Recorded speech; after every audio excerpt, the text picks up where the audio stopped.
Hello, whiskey lovers! It's Lorena Baez here. I am the blender for Lindores Abbey Distillery. And today, I got the pleasure to introduce you to our latest release, Thiron.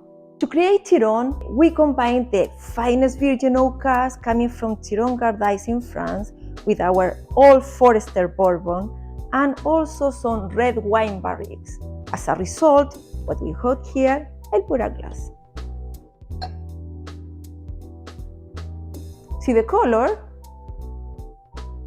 It's a deep copper chestnut color. You can see the legs on the glass, giving us aromas of caramel, vanilla, fruity plum jam, and some baking spices. Let's see to taste. Slanty bar.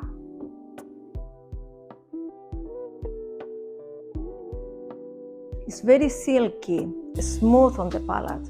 The whiskey amplifies all the flavors, giving us maple syrup, vanilla sponge, cinnamon, ginger, developing layers after layers of fruity plum jam and ending with roasted chestnut with a long, lingering finish. It's a beautiful dram. I hope you have the chance to enjoy it. Slanch ba, salud!